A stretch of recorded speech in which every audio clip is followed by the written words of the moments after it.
ನಮಸ್ಕಾರ ಸರ್. ನಾ ಕನಸನಹಳ್ಳಿ ಗ್ರಾಮದಂತ ಸೈಬಣ್ಣ ಇಟಿಗೆ ಅಂತೇಳಿ. ಇದು ಚೆನ್ನಂಗಿ ಅದ ಸರ್. ಚೆನ್ನಂಗಿ ಅದ ಸರ್.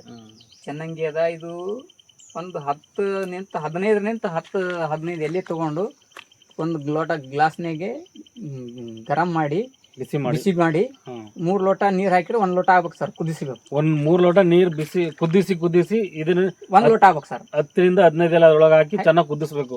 1 ಲೋಟ ನೀರು ಆಗ್ಬೇಕು ಸರ್. 1 ಲೋಟ ನೀರು ಹಾಕಿದ ತಕ್ಷಣ ಜೇನುತುಪ್ಪ ಹಾಕಿ ಇದ್ರ ಮಿಶ್ರಣ ಮಾಡಿ ಲಕ್ಕು ಏನು ಹೊಡೆದಿರ್ತದ ನೋಡಿ ಸರ್, ಪಾರ್ಶ್ವಗಳು ಎಲ್ಲೆಲ್ಲಿ ಆಗಿರ್ತದ ಅವೆಲ್ಲ ವರ್ಷದ ನಿಂತ ಏನಾಗ್ತದ ನರಗಳು ಶಕ್ತಿ ಬರ್ತದೆ. ವೀಕ್ನೆಸ್ ಆಗಿರ್ತಾವೆಲ್ಲ.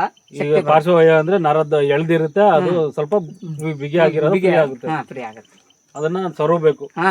ಒರೆಸ್ಬೇಕು ಸರ್. ಎಲ್ಲ ಎಲ್ಲೆಲ್ಲಿ ಏನ್ ಭಾಗ ಆಗಿರ್ತದ ನೋಡಿ ಸರ್ ಅದೆಲ್ಲ ಒರೆಸ್ಬೇಕು ಸರ್. ಕ್ಲಿಯರ್ ಆತ ಸರ್. ದೊಡ್ಡ ಕ್ಲಿಯರ್.